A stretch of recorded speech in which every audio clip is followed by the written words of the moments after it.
Attraction rarely begins where most people believe it does. It does not originate in clever phrases, flawless timing, or outward perfection. It begins beneath awareness, in the quiet, symbolic language of the unconscious, where images form before thoughts and emotions anchor themselves long before logic intervenes. Carl Jung understood this terrain intimately. He observed that human beings do not fall in love with people as they are, but with what those people awaken within them. Attraction is not a reaction to appearance or words alone. It is a response to meaning. And meaning is born where emotion and imagination meet. Modern connection often ignores this truth. Conversations open with politeness and efficiency, shaped by habit rather than presence. Neutral questions glide across the surface, exchanged out of courtesy, not curiosity. These interactions leave no trace because they stir nothing beneath the surface. The psyche records what moves it, not what merely passes through. Without emotion, there is no imprint. Without an image, there is no memory. Jung made this clear when he wrote that the unconscious directs life when it remains unacknowledged, shaping destiny from the shadows. In the realm of attraction, this means that most encounters fail not from lack of effort, but from lack of symbolic depth. Female empowerment begins precisely here.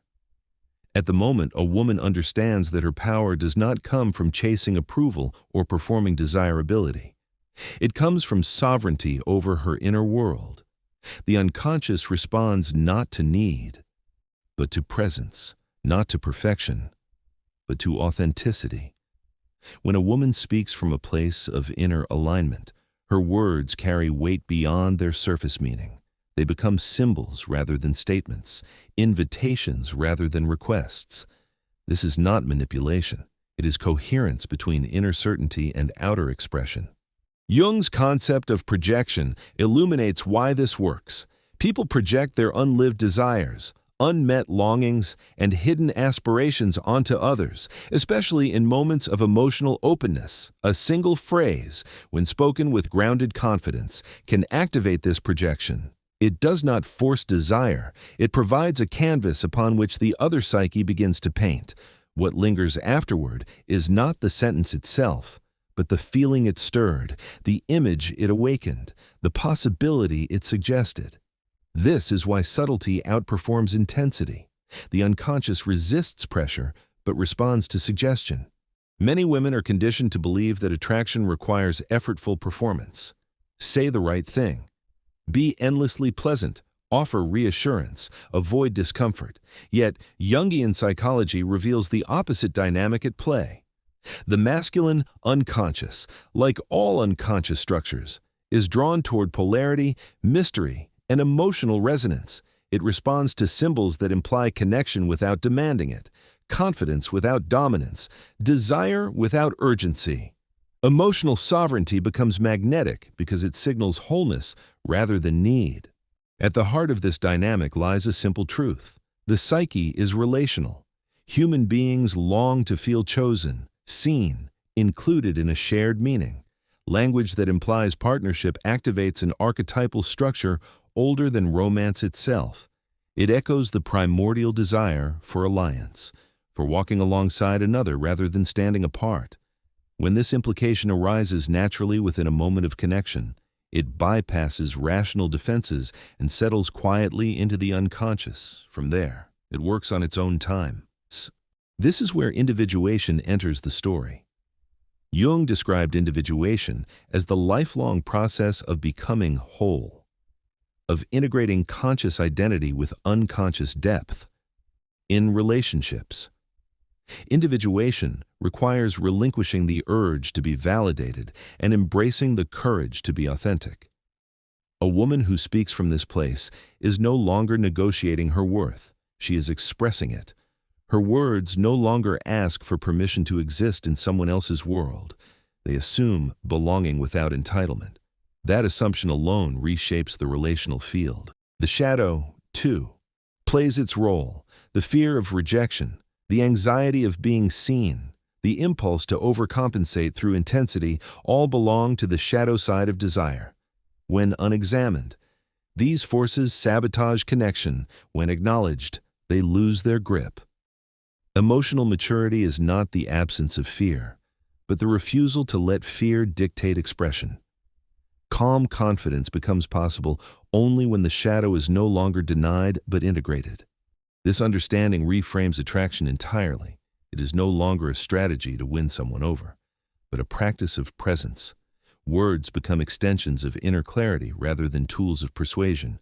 Connection becomes a shared field rather than a conquest. In this space, a woman does not shrink herself to be chosen, nor does she inflate herself to be noticed. She stands rooted in self-recognition, allowing others to meet her there or not at all. The premise is simple yet profound. What is spoken from wholeness reaches wholeness in another.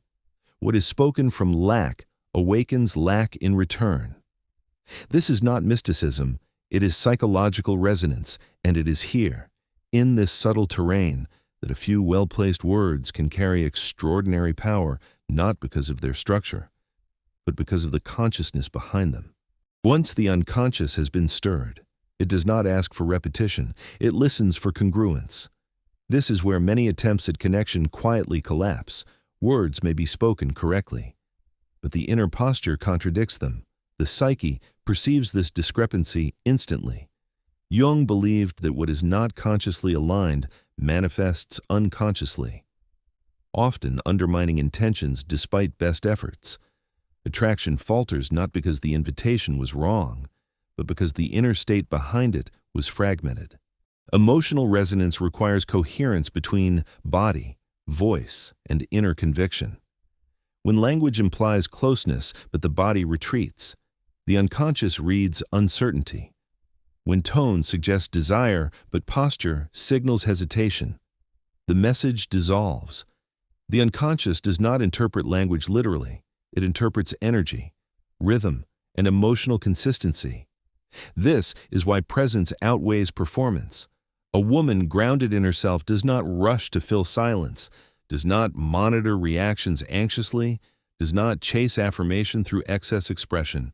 Her stillness becomes part of the message. Jung often emphasized that the body speaks the psyche's truth before the mind can censor it. This is especially true in moments of emerging attraction.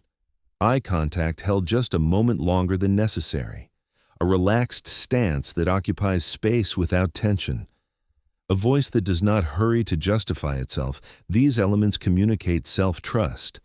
They signal that connection is welcome but not required for self-worth. This paradox is precisely what generates intrigue. Desire intensifies in the presence of freedom, not pressure. Female empowerment, within this framework, is not about dominance or control.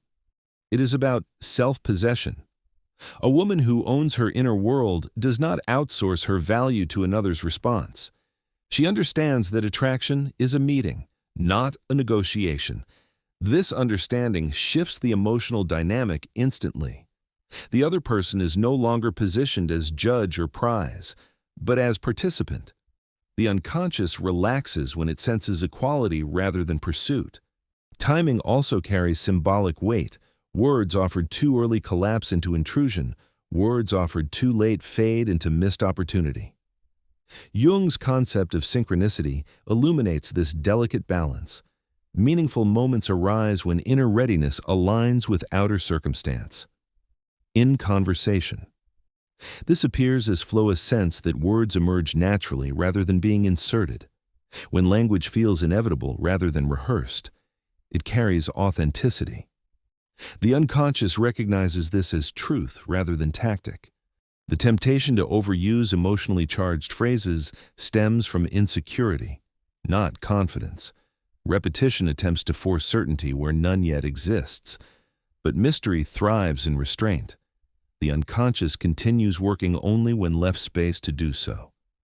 When a phrase is offered once and then released, it becomes an echo rather than a demand. The mind returns to it later, replaying the moment, exploring its implications. This delayed effect is often mistaken for indifference, but it is actually integration. One of the most subtle errors occurs when attention turns inward immediately after speaking, scanning for reaction, bracing for outcome. This internal collapse is perceptible. It shifts energy from invitation to expectation. Jung warned that when the ego fixates on results, it disrupts the natural movement of psychic processes. Attraction, like meaning, cannot be forced without being distorted. Letting go is not passive. It is an act of trust in one's own sufficiency. The shadow resurfaces here as well. Fear of invisibility drives overexpression. Fear of rejection drives apology disguised as charm. Fear of desire drives intensity masquerading as confidence. When these shadows remain unconscious, they leak into tone and behavior. When acknowledged, they lose their urgency. A woman who has faced her fear of not being chosen no longer needs to perform certainty. Her calm becomes credible because it is earned, not assumed. What unfolds next is subtle but profound. The other person begins to experience a shift in perception, not because they were convinced, but because they were included in a possibility rather than pressured into a decision. The unconscious responds to inclusion as safety. Safety allows curiosity. Curiosity allows desire. This progression cannot be rushed without collapsing the very structure that sustains it. The phrase itself is not the power. The power lies in the archetype it activates. Partnership, alliance, shared movement. This archetype exists far beyond romance. It is the same psychological structure that strengthens teams, deepens friendships, and repairs fractured dialogue. When language invites rather than instructs, it restores dignity to both parties. It communicates trust without dependency. As this understanding deepens, communication transforms. Conversations become less about filling space and more about creating it. Silence gains value. Presence replaces performance. The empowered woman no longer wonders how she is being perceived. She remains anchored in how she is being expressed. This shift marks a turning point in individuation, where external validation loses its authority over internal alignment. The unconscious does not forget what made it feel alive. It does not forget moments of ease, clarity, and inclusion. These moments settle quietly, resurfacing later as interest, memory, or desire without obvious cause. This is the enduring nature of symbolic communication. It works beneath awareness, shaping orientation rather than demanding response. And so, the invitation lingers not as a sentence remembered, but as a feeling that refuses to dissolve. As the unconscious continues its quiet work, something essential shifts in the inner life of the woman who speaks from alignment. She is no longer performing connection, she is embodying it. This distinction is subtle yet transformative. Jung believed that what is lived unconsciously repeats as fate, while what is brought into consciousness becomes choice. When a woman understands how symbolic language operates within herself first, she steps out of reactive patterns and into authorship of her relational experience. This authorship is not control over others, but responsibility for one's own psychic state. The empowered woman recognizes that attraction does not arise from convincing another of her value, but from recognizing it within herself. This recognition alters posture, pace, and presence. It slows the impulse to fill silence, to over-explain, to soften desire into politeness. Instead, expression becomes clean, unburdened by expectation. What is offered is simply what is true in the moment. Jung's notion of the anima and animus provides further depth here. Every man carries an inner feminine image, just as every woman carries an inner masculine image. These inner figures shape attraction far more than conscious preferences. When a woman speaks with clarity and grounded confidence, she activates the animus within herself and resonates with the anima within the man. This resonance feels familiar, even intimate, without requiring intimacy itself. It creates a sense of recognition that precedes logic. This is why attempts to impress often fail. They appeal to the ego, not the unconscious. The ego evaluates, compares, and defends. The unconscious imagines, feels, and responds symbolically. When language bypasses evaluation and speaks directly to imagination, it awakens desire without effort. The other person may not articulate why they feel drawn in, only that something shifted. Jung would describe this as an encounter with an archetype rather than an individual trait. At this stage, restraint becomes an act of self-respect. Not every impulse requires expression, not every spark requires pursuit. The woman who understands this does not cling to moments of connection as proof of worth. She allows them to exist, to breathe, to unfold or fade without internal collapse. This emotional sovereignty is felt immediately. It signals maturity, depth, and self-trust. These qualities cannot be imitated convincingly. They emerge from inner work. The body, again, plays its silent role. Relaxation replaces vigilance. Movement becomes fluid rather than guarded. The nervous system settles when there's no internal negotiation for approval. This calm is not indifference. It is openness without desperation. The unconscious reads this as safety, and safety is the prerequisite for desire. Where there is pressure, the psyche contracts. Where there is space, it expands. Language, when aligned with this state, becomes an extension of presence rather than a strategy. A phrase suggesting togetherness no longer feels risky because it does not carry the burden of outcome. It is an offering, not a wager. If received, it opens a path. If not, it dissolves without injury to identity. This resilience marks the difference between seeking connection and being available for it.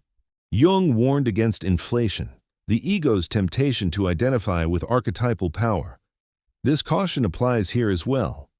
The use of symbolic language is not about superiority or manipulation. When inflated, it becomes hollow, even predatory. Authentic power remains quiet. It does not need to prove itself. It rests in the knowledge that connection cannot be forced without becoming distorted. As this awareness integrates, relationships of all kinds begin to shift. Conversations deepen without effort. Others respond with greater openness, sensing they are not being managed or evaluated. The atmosphere becomes collaborative rather than transactional. This is the relational field Jung believed was essential for psychological growth. Individuation does not occur in isolation. It unfolds through encounters that reflect the self back in new ways. The most profound change, however, occurs internally. The woman who once measured her impact through reactions now measures it through integrity. She feels the difference between speaking from fullness and speaking from lack. She notices when desire is clean and when it is contaminated by fear. This discernment becomes intuitive over time, guiding expression without conscious calculation. Attraction, then, becomes a byproduct rather than a goal. It arises naturally when inner alignment meets relational opportunity. It fades naturally when alignment is absent. There is no drama in either outcome. This emotional neutrality is not coldness, it is freedom. Freedom from the compulsion to be chosen, freedom to choose oneself first. Jung believed that psychological growth leads inevitably toward greater responsibility for one's inner life. In this responsibility lies true empowerment, when a woman no longer hands her sense of worth to the unpredictable responses of others. Her presence stabilizes. Her words gain gravity because they are no longer bargaining chips. They are expressions of truth, offered without attachment. And it is precisely this unattached authenticity that leaves the deepest mark. Not because it demands remembrance, but because it cannot be ignored by the unconscious once encountered. As this understanding settles, attraction is no longer viewed as something to be engineered, but as something that reveals itself when inner alignment meets relational readiness. The unconscious responds not to effort, but to coherence. Jung described this as the psyche's preference for wholeness. When words, body, and intention move in the same direction, they create a signal that is felt rather than analyzed. This signal carries authority without force, intimacy without invasion.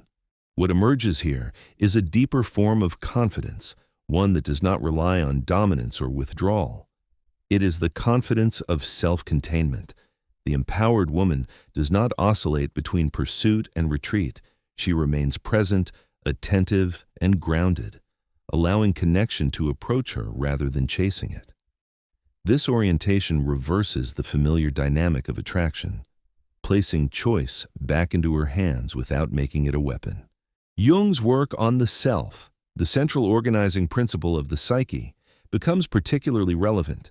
When the ego aligns with the self, behavior feels natural rather than strategic. Communication loses its sharp edges. There is no longer a need to impress, provoke, or test. Words arise from an inner stillness that trusts its own legitimacy. This trust is sensed immediately by others, even if they cannot articulate why. In this state, silence becomes as expressive as speech. Pauses are no longer filled with anxiety. They become spaces where meaning gathers. The unconscious thrives in these spaces. It completes what is left unfinished, imagines what is merely suggested. This is why subtle implication often carries more power than explicit declaration. The psyche prefers participation over instruction. The cultural narrative surrounding romance often encourages urgency. Act quickly, secure interest, avoid ambiguity. Yet, ambiguity, when grounded in self-assurance, is not confusion. It is openness. It allows desire to unfold without being cornered. Jung warned that forcing psychic processes leads to neurosis. In relationships, this appears as tension, resistance, or sudden withdrawal. Allowing processes to move at their own pace preserves vitality. As this approach extends beyond romance, its universality becomes clear. The same symbolic language that invites attraction also fosters collaboration, trust, and mutual respect. When someone is addressed as a partner rather than an obstacle or audience, defenses soften, a sense of shared purpose emerges. This is not manipulation, it is recognition of a fundamental human need to belong without being absorbed. Female empowerment, in this context, transcends interpersonal outcomes. It becomes an internal orientation toward life. The woman who speaks from self-possession carries herself differently in every arena.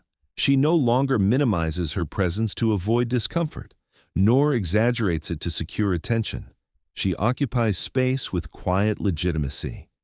This legitimacy cannot be revoked by another's response. The shadow, once again, demands acknowledgement. Old patterns may resurface in moments of vulnerability. The urge to over-explain, to seek reassurance, to retreat into silence when uncertainty arises. These impulses do not signify failure. They are invitations to deeper integration. Jung believed that the shadow is not eliminated, but transformed through conscious relationship. Each moment of awareness weakens its grip. Over time, the nervous system adapts to this new mode of relating.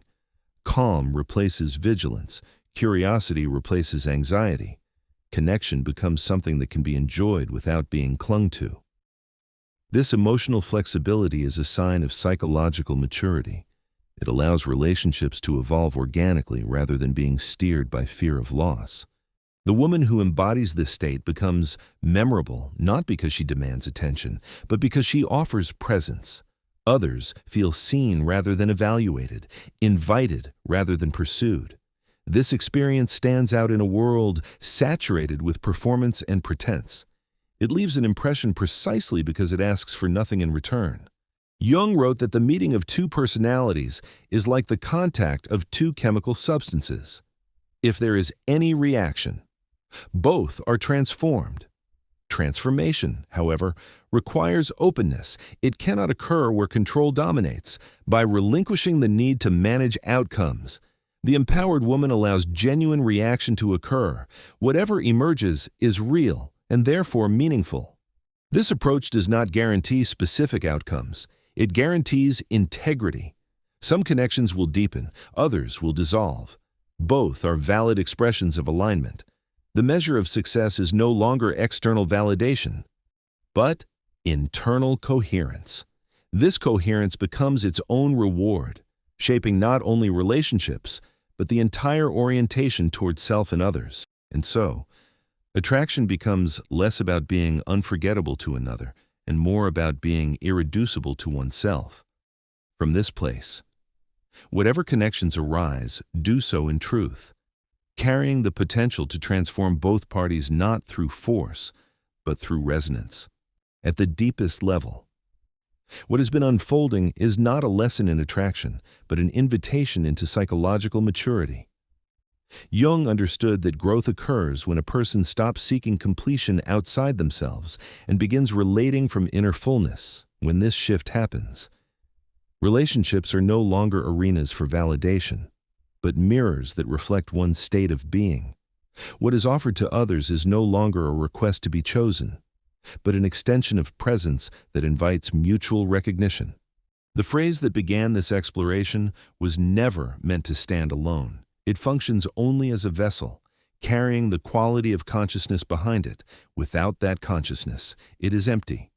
With it, the phrase becomes symbolic language, speaking directly to the unconscious where real connection takes root.